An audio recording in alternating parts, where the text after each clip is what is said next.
Unexpected experiences is what encounter means. Times when God comes and meets you in a time and a place when you're probably not expecting it, because he wants to shape you and move you. And those are areas that in my life, I've had several major encounters, but I'd say one where I was living my own way and lost my physical sight to gain my spiritual sight. And in those moments, I realized that I had to give up my will for his will and to see what he could do for me. I wouldn't say, sometimes because I'm a young person and I have a lot of things going on in my mind all the time. And a lot of the time it like totally goes over my head, and it's really not good. But when things are like just down in the dumps, like terrible, well, not terrible, but things are just not going my way, sometimes I can be like, hey God, what's up? Like, how are you today? And it's really funny because sometimes he'll like just give me like a Bible verse basically, or like he'll be like Psalm, enter number here, and I'll be like, okay, and I entered in on like this Bible app, and like when I read it, I'm like, this literally applies to what I'm feeling right now, and this applies to like what is going on right now. And it's really crazy because these encounters are like not life-changing, I would say, but really help in the moment, and it really say like, hey, like God, it feels like he's saying like, hey, I'm here and I'm always here for you. I would say for people that want to have an encounter, it's kind of one of those things like patience. If you ask for it, watch out.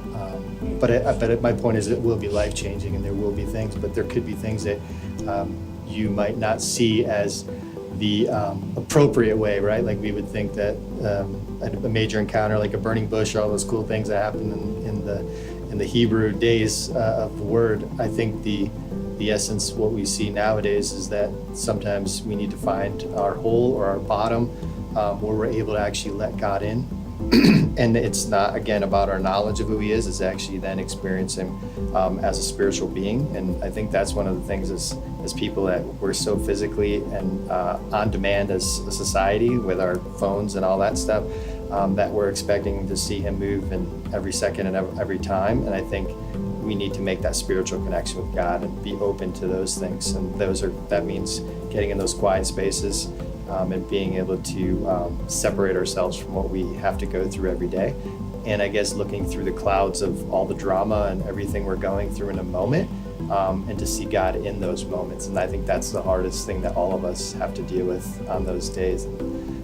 But the good part is back to Isabel's point, when he can do things, it could change your life, and that's what we're looking for, right? We don't want to stay the same every day. I'm Isabel Letourneau. I'm Steve Letourneau. And this is what encounter means to us.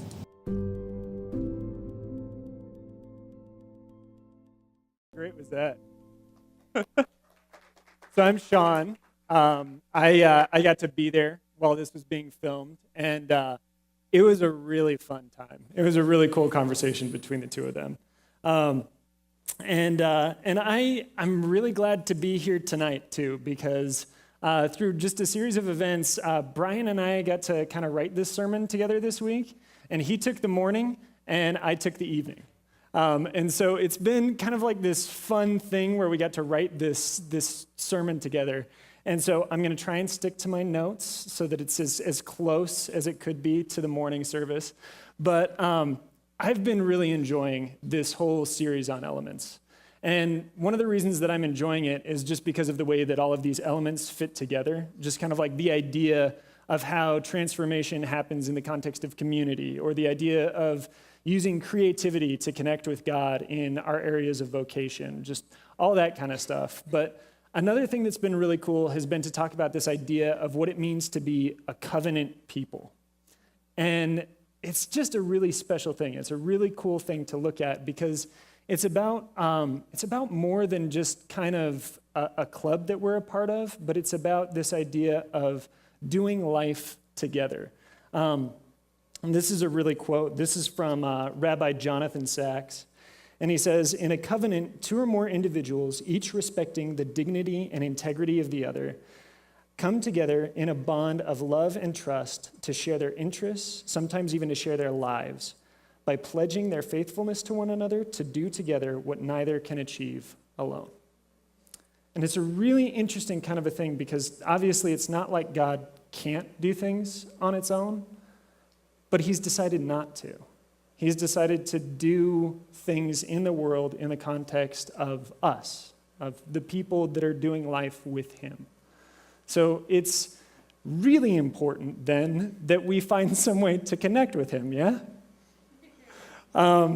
So this is what covenant really means and where encounter comes into play here. We've defined encounter as making space to experience and respond to the power, love, and mystery of God. And so it's this idea of actually not defining things in terms of like an encounter as being an event, but more of an encounter as being the way that we live our lives. It's this pursuit of God, and it's deciding to have these, what I'm going to call habits of faithfulness. And so it's more than just, it's more than worship together. It's certainly not less than that. But it's this idea of pursuing God consistently in our lives.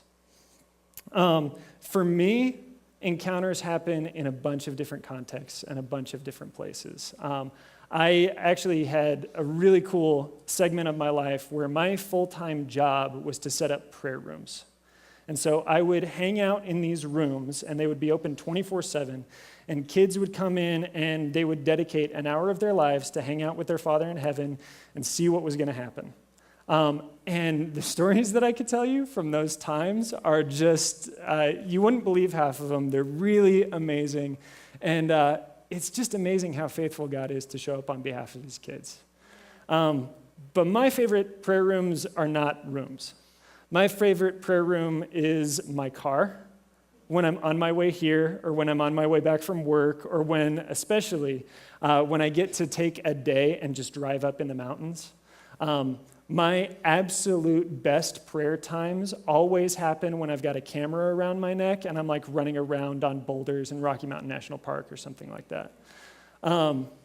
But encounter doesn't just happen there either. It also happens in the context of these friendships that I have. See, I've got really awesome people in my life. I've got this solid community around me. And we get to actually share real life with each other. And there are these moments when you get to share life with another person who really knows you, that you actually become aware of the Holy Spirit entering the conversation. It's that moment where like you've been enjoying time with your buddy, and then all of a sudden, like, of course he was there all along, but God just showed up in the conversation. Has anybody ever had something like that with a good friend? Yeah. Okay, so you guys know what I'm talking about. There's all of these different kinds of moments in our lives where there's a glimpse, there's a chance to connect with God. And so as people of the covenant, as these people that belong to God, it's important that we don't get into this idea of encounters having to look one particular way, but actually cultivating a lifestyle of awareness where we get to grab hold of them whenever they happen. Does that make sense? Yes, okay, good. Okay, so it's a relationship, right? The best way that I can think of to illustrate a relationship and the kind of intimate relationship that we're going after when we talk about encounter is to talk about just what you do with a best friend. This was probably the best decision in my life. I actually married my best friend, and I'm not going to embarrass her too much, don't worry. But yeah, I married Sarah, and it has been the coolest, hardest thing I've ever done. Because and all of you guys know this, I don't care whether you're married or not, if you've got a really good friendship, then you know that at some point things become really difficult. At some point you have to make these decisions together. At some point your friend's having a hard time and you have to like step in there and do things that feel uncomfortable, right? But it can't just be that. It can't just be the hard stuff. It has to be the fun stuff too. Sarah and I just got out of a really just intense season of life where we were doing a bunch of stuff together. And so now we've got this like season of rest and relaxation together, and we have watched so much television together. And I'm not embarrassed at all. Like I'm gonna talk later on. I'm I'm going to kind of like say something like binging on Netflix, and all of you are going to feel really guilty. Don't feel too guilty, because I'm doing it right now, and I love it, because I love hanging out with her. It's so much fun. We have budget committee meeting, because we also share a bank account. That's an important thing to have in there.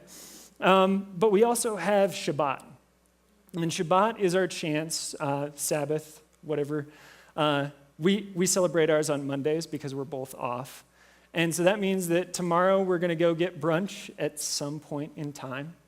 And then we're going to drift into a Bible study at some point in time. And then we're either like going to go home and clean and listen to worship music, or we're going to like maybe go on a spontaneous adventure. It's going to be really good. All of these different kind of connecting points are really important in a relationship. You have to have the hard stuff, you have to have the easy stuff. You have to have the important stuff, the budget, right? And you also have to have the really frivolous stuff, the fun stuff. All of this, the big things and the little things, they come together when you're doing life together. I'm still on my notes. This is great. Okay, so this is just a really fun kind of idea, and this is what we're going after. But anything good takes effort. And this is an important thing to know, because when we're talking about our encounters with God, we need to know that this is going to be a thing that takes effort. The relationship we have with God is going to take effort. I'm not saying you're earning it. I'm saying that it's going to take effort. And so what we want to do tonight is just look at how this effort, what it looks like to have this effort. And so Brian and I came up with 3 things. I know you're shocked. 1, make space for God. 2, present yourself to God. And 3, respond with God. And so this is a kind of like, this is one of these habits of faithfulness, and you can put it into any area of your life. Your relationship with your kids, make space for God, present your parenting to God, respond with God. Your job, make space for God, present your status as an employee to God, respond with God, right? You see it? It's something that we can do all the time. And so we wanted to look, there are so many different examples of encounter in Scripture, but the one that we're using tonight is from Exodus 34. And it's a literal mountaintop experience. And so we're jumping into this story because Moses has been, he's been on this journey with God where he had this previous encounter at a burning bush, and he didn't know what to do with that, but gradually he stepped up to this challenge. And he actually stepped up to being God's prophet to Egypt, went to Egypt, got God's people, took them out of the land of slavery, and God rescued them with a mighty hand and an outstretched arm. He's brought them out to the desert to talk to them, and Moses is in that place. This is the last step of the journey, and so Moses is going up to meet with God again. So this is how the Lord is telling Moses to come and meet with him. Verse 2. Be ready in the morning and then come up on Mount Sinai. Present yourself to me there on top of the mountain. If you're looking for like a morning verse to kind of like give you some oomph, you're welcome. Verse 3, no one is to come with you or be seen anywhere on the mountain. Not even the flocks or the herds may graze in front of the mountain. So Moses chiseled out 2 stone tablets like the first ones and went up Mount Sinai early in the morning, as the Lord had commanded him. And he carried the 2 stone tablets in his hands. Then the Lord came down in the cloud and stood there with him and proclaimed his name, which is awesome. And he passed in front of Moses, proclaiming, the Lord, the compassionate and gracious God, slow to anger, abounding in love and faithfulness, maintaining love to thousands, and forgiving wickedness, rebellion, and sin. Yet he does not leave the guilty unpunished. He punishes the children and their children for the sin of the parents to the 3rd and 4th generation. Really want to preach on that? Not what tonight's about. Verse 8, Moses bowed to the ground at once and worshiped. Lord, he said, if I have found favor in your eyes, then let the Lord go with us. Although we are a stiff-necked people, forgive our wickedness and our sin, and take us as your inheritance. How's that for an encounter? It's a pretty awesome space that happens there. But look at what Moses does, is that he responds. He responds with obedience, and he makes that space. I don't have to tell you guys how hard this is. Busyness is like a badge of honor in our culture. And I'm speaking as an extremely guilty party. Remember how I said Sarah and I are recovering? It's from busyness. Busy is this thing that we do where we've got all this technology to help us with time saving, and we're busier than ever. How weird is that? On top of that, whenever we have free time, we start distracting ourselves. And this is the part where I make you feel guilty about Netflix. But you can also go old school. You could fill it with like gossip or shallow conversations or something like that. Just anything to kind of like distract you from how life is really going. We're really good at this stuff. And it's really hard to go against the grain with that. It's really hard to take that moment and to be bored or still or quiet. It's incredibly, incredibly difficult. But here's the thing, is that the goal of life is fullness of life, not of schedule.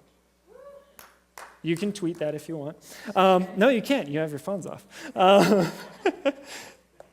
That's the thing. The goal is fullness of life, not of schedule. And what happens when we go against this, when we start to make it about fullness of schedule instead of fullness of life, is that life becomes so much noise with no rhythm, and we miss God. It's hard to have a meaningful conversation in a noisy environment. And that's where this idea of being a holy people becomes a really interesting idea, because we tend to think of holiness as this idea of being good enough, right? As if good enough was a thing that existed. We go back to this idea of encounter, and we turn it into a video game where there's like some kind of high score, and I'm gonna get enough from God, or I'm gonna do enough for God to kind of like level up. And that's not what it's about. The point of this was always living together. And so what it means to be holy, literally, is set apart. And so what we do is we're the people that are set apart for God. He says, you are a holy people unto me. Not unto being the most impressive, not unto looking really shiny, but unto me. And so this idea of holiness is about setting aside space and time with God. That's the idea. That's what it means to be a holy people. And so when we're looking at this becomes a matter of identity. And it's about this making space for God in our lives. Moses is the one who's doing this. He's responding. He's waking up early in the morning. He's going up the mountain.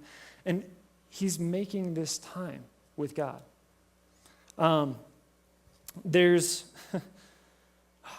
Okay, I'm going to make this story really short. But habits become really helpful here. I have a habit that I call coffee with Dad. And what I do is that I go to a coffee shop, and I buy myself a mocha. It has to be really dark, can't be too sweet. And I have coffee with God. My Bible might be there, my journal might be there, but it's not about studying, and it's certainly not about writing. It's about having coffee with Dad. Sometimes it's just me talking about what's going on with me. Sometimes it's just a chance to listen. And during one of these times, I was just incredibly overwhelmed, and there was a lot of really just kind of bad stuff happening. I had some people that I had trusted that had actually hurt me pretty bad. And so I sit down and I'm like, okay, Dad, I'm really upset. I'm hurt and I'm heartbroken. And all I hear back was, me too. That was it.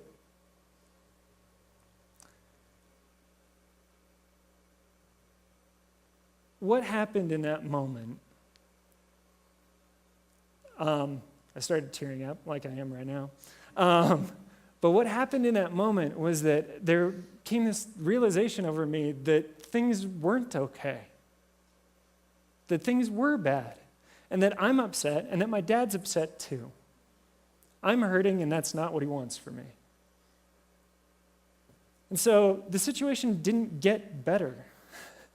It wasn't okay. But I wasn't alone in the not okay anymore. I was not okay with God. And somehow that made it okay. Did you follow that? That's what this is about. I could have chosen a bunch of different examples, but I wanted that because I think maybe somebody in here is maybe going through something similar. And if you sit down to have coffee with Dad and you can't hear anything, then just borrow my story and assume that that's what's happening to you. Okay? Deal? But yeah, okay. Back to the outline. Making space. Why do we make space? Looking back at the example of Moses, we see that Moses is at the end of this incredibly faithful journey, and he has no idea what's going to happen next. Have you ever been in a situation like that? And maybe you're the kind of person that said yes to God at some point, and you moved, or you started a family, or you got a new job, or you started to have difficult conversations with a coworker or a friend or something like that. And things have kind of worked out, actually, which is good, but what happens next? Has anybody ever, maybe it's just me. This is where Moses is at. He has no idea what happens next. So he's coming to God out of this need to know what the next step is going to be. We have that. And the tendency for us, what feels natural and what is a little bit easier, or at least the way we normally think, is to try and figure out the next steps on our own. Just try and be smarter than your situation, kind of a deal. What's harder is to actually be a covenant person again. Climb the mountain and hear what God's saying now for this season. There's another example. This guy has a crazy encounter. His name's Isaiah. And Isaiah, backstory on him is that he's a priest in the temple. And so he's day in, day out kind of stuff in the temple in Jerusalem. And so the modern day equivalent, he's the guy who is always at church. Just incredibly faithful. And he walks into the house of the Lord one day, and something totally unexpected happens. The Lord's actually in his house. It's a weird encounter. Look at this. In the year of King Uzziah's death, I saw the Lord sitting on a throne, lofty and exalted, with the train of his robe filling the temple. Seraphim, which are like these burning angels, stood above him, each having 6 wings. With 2 they covered their face, with 2 they covered their feet, and with 2 they flew. One called out to another and said, Holy, holy, holy is the Lord of hosts. The whole earth is full of his glory. And the foundations of the thresholds trembled at the voice of him who called out when the temple was filling with smoke. Woof. That's an incredible experience. But maybe you're like Isaiah, okay? Because Isaiah wasn't a bad guy. And he didn't particularly need God necessarily because he already had God. He was incredibly faithful. If you had asked Isaiah the morning before this happened, whether he and God were good, he would have said yes. He's an incredibly faithful guy. Maybe that's you. Maybe you're incredibly faithful. Maybe you've got these habits of faithfulness, and it's not weird for you to say, hey, I love God, God loves me. That's kind of where we're at. We're good. To borrow what Steve said, ask for an encounter, but ask carefully. You never know what might happen tomorrow. But yeah, God meets us in our faithfulness. What ends up happening with Isaiah is that power meets his faithfulness, and it becomes the voice to a people that really needed God's voice. David, though. David's my favorite. And David's motivation to encounter God is really, really simple. It's love. This is what David was like. David conquers Jerusalem and brings it back into Israel's control. And he builds a mansion for himself, the king's palace in Jerusalem. And the Ark of the Covenant, the place where God's presence would dwell, was in a tent down the street. And so what David says is he says, this is not okay with me. I need him to have a bigger mansion than I do. God says, that's not what we're going to do. And he says, fine, then I'll make you a deal. I'm going to move your tent right next door to my house.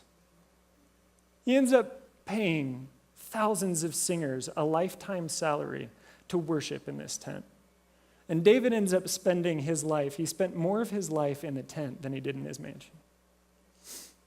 Check out this verse. This is why he did it. One thing I ask from the Lord, and this only do I seek, that I may dwell in the house of the Lord all the days of my life, to gaze on the beauty of the Lord and to seek him in his temple. Talk about making space, right? God meets Moses in his need and his uncertainty. He meets Isaiah in a faithful routine, and he meets David in his love and his longing. Regardless of the motivation, each of these characters made space for God, and God met with them there. As for us, we know that there's just a lot of ways to encounter God.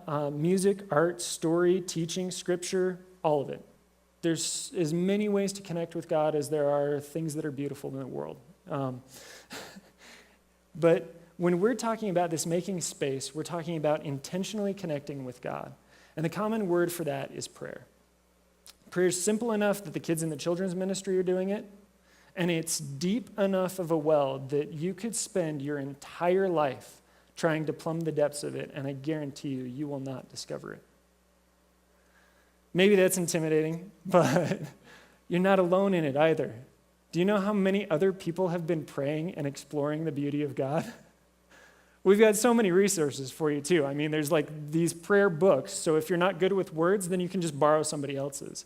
And there's books on prayer in case you're kind of, intellectual like me and you need to get the reasons why before you can start doing anything. Maybe you just want to meet with some of our pastors, hear their take on it. Maybe you want a spiritual director. We've got numbers for people like that. You are not alone.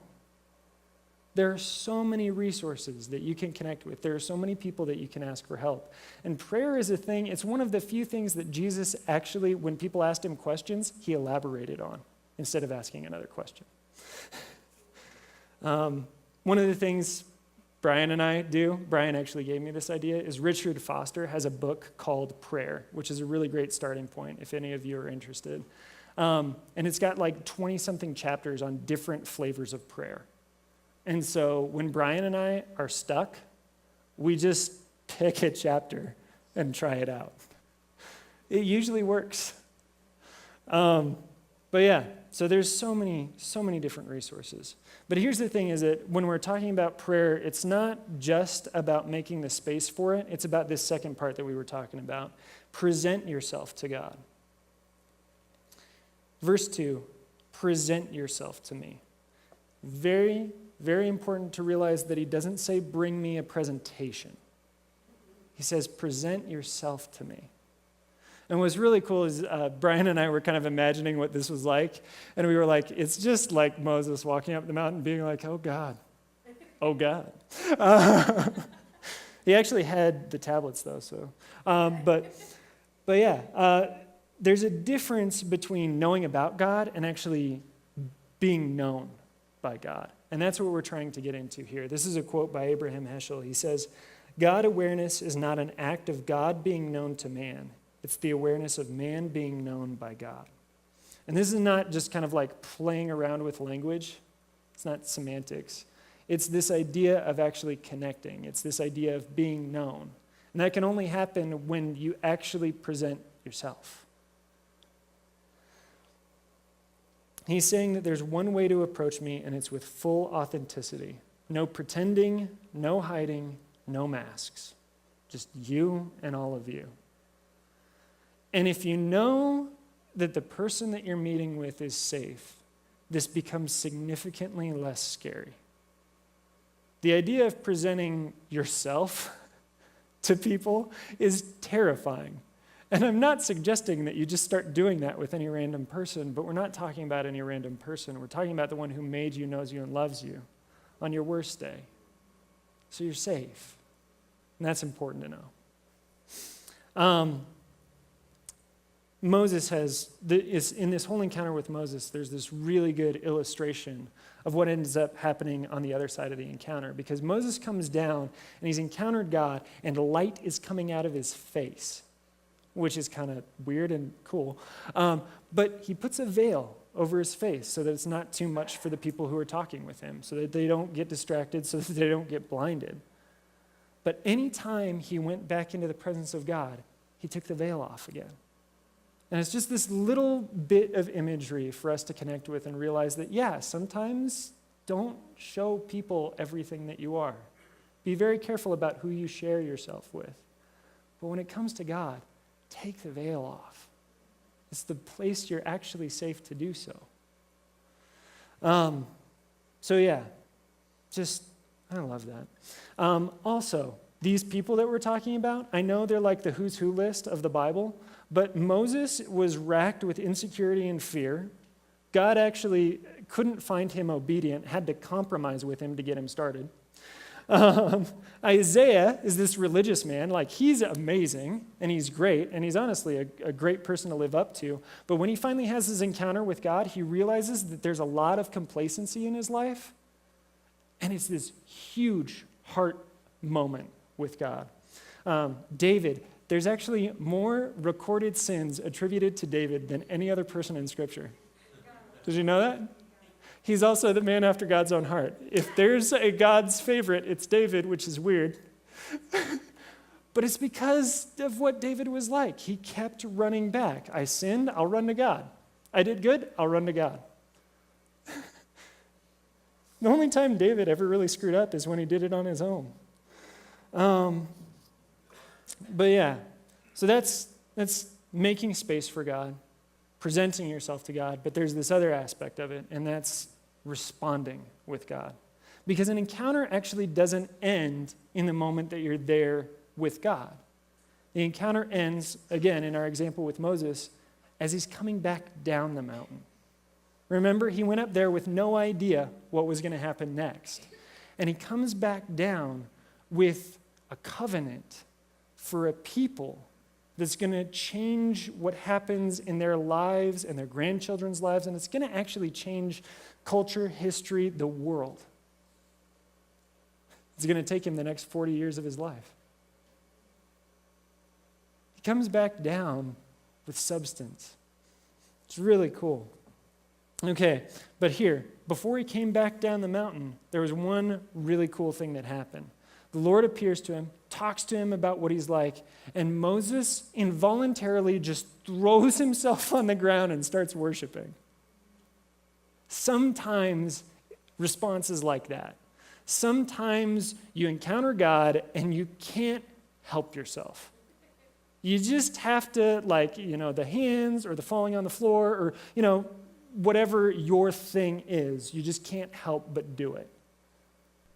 But oftentimes it's actually a choice, especially when we're talking about the little things that make up a relationship, right? Like one of my favorite things is crunchy leaves in the fall.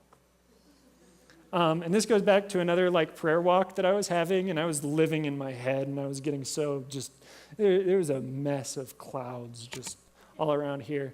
And I'm doing that, and I'm walking, and I just step on a leaf, and it crunches. And I liked it.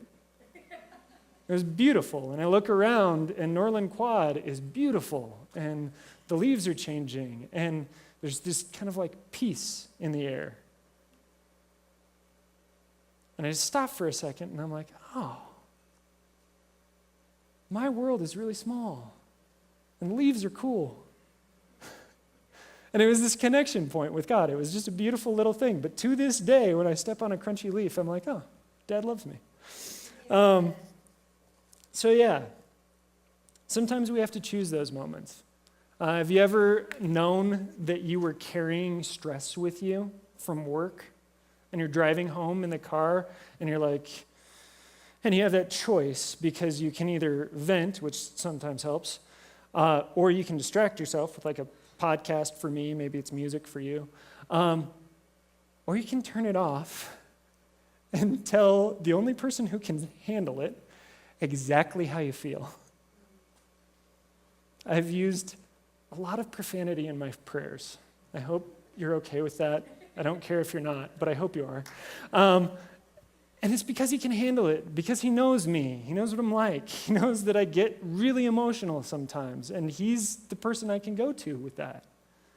And so yelling, screaming in the car, and then hopefully by the time I get home to Sarah, it's good now. We've made a deal that sometimes when we call each other after work, if we can sense it, We tell the other person to just have a prayer time and we'll see you when you get home. It's all these things.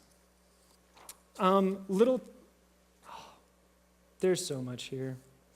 Okay. God's not playing a game with you. He wants you to connect. He wants it to be real, and he wants it to be this together kind of a thing.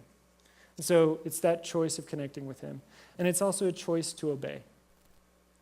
If you look at Moses, Isaiah, David, what you see on either side of these encounters is you see a pattern of obedience, these habits of faithfulness in their lives. And this is why when Paul is talking about a lifestyle, he says in Romans 12, "Therefore I urge you, brothers and sisters, in view of God's mercy, to offer your bodies as a living sacrifice, holy and pleasing to God. This is your true and proper worship. Do not conform to the pattern of this world, but be transformed by the renewing of your mind. Then you will be able to test and approve what God's will is, his good, pleasing, and perfect will." And it's all right there. Present yourself to him. Take off the mask. Let him renew your mind. And then that test and approve bit. I had a mentor who rephrased it this way. He said, know and show.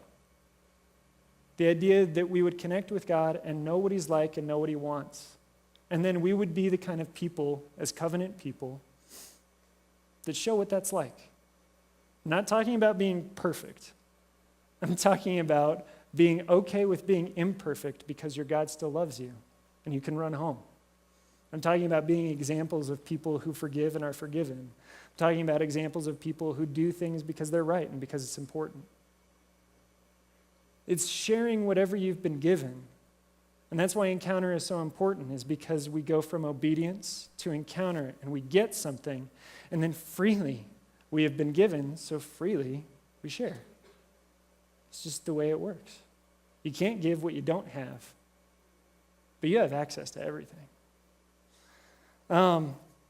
As I wrap up, there's one important barrier that I want to talk about, and it's back to this whole idea that God is, or life even, is a video game. That there's like some sort of high score that you're going after. That either God has to do like a bunch of things, and he has to prove himself worthy before you get to like open your heart to him, or vice versa, that you have to prove what a great Christian you are before God can encounter you. That's not the way relationships work. Expectations are the death of love. If I have expectations on Sarah, then we don't get to love each other until you do this, this, and this. That's not love, that's slavery. Expectation is different. If I'm just excited that she's going to come home and spend time with me, if she walks in the door crying, then I'm like, oh, I get to love her. If she walks in the door angry, then I'm like, oh, this could be an interesting evening. If she walks in the door happy, then we get to celebrate. But either way, I get to connect with somebody I love. Do you get it? See, building expectancy is this idea that God's hiding around the next event in my life. I don't know when it's going to happen. I don't know what the context is going to be, but I know he's talking, and I know he's somewhere. So I'm going to try and be ready for it. And I'd love to invite the worship team up here because we're wrapping up, and I'm maybe a little over time. But I did something great, guys. I got Brian to be nerdy this morning. I am a nerd. I love science. I think that God is like all over science. And so I get to share something super nerdy with you guys tonight. It's the idea of what a lightning strike is. I almost said lightning because my mom's here. A cloud-to-ground lightning strike, and I'm not wearing my glasses, but imagine them, is where a bunch of charge builds up in the atmosphere, and there's just a ton of charge in the clouds. And what ends up happening, there's a picture of it right here, is that these stepped leaders start coming down. Yes, that's the technical term. And what's happening is that all of this charge in the cloud is looking for a place to release. It's looking for the path of least resistance. And what ends up happening is that as the cloud starts to reach out towards the ground, the ground starts to stretch up with these guys right here. See the top of the buildings? I want you to think of those little charges rising up from the buildings as the habits of faithfulness in your life. Because this is what ends up happening.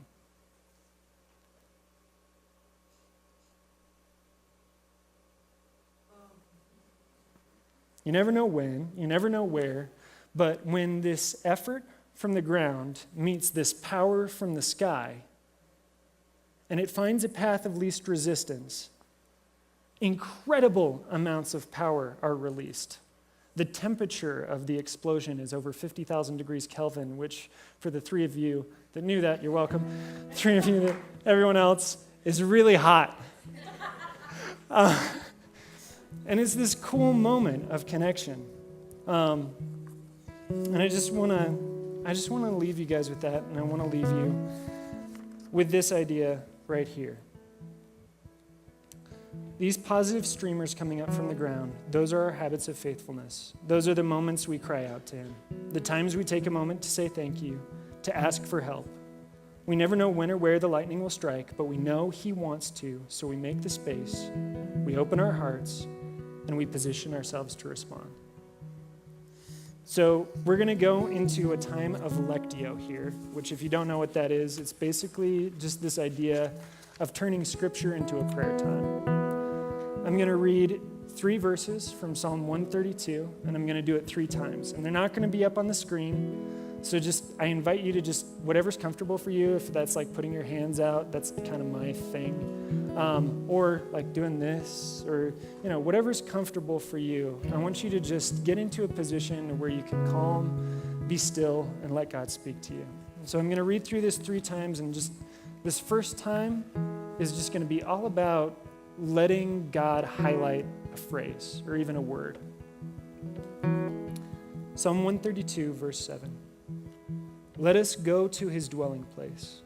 Let us worship at His footstool, saying, Arise, Lord, and come to your resting place, you and the ark of your might. May your priests be clothed with your righteousness, and may your faithful people sing for joy. I'm going to read through that again, and this time, let there be some kind of emotion or feeling associated with that phrase. Let us go to His dwelling place. Let us worship at His footstool, saying, Arise, Lord, and come to your resting place, you and the ark of your might. May your priests be clothed with your righteousness, and may your faithful people sing for joy.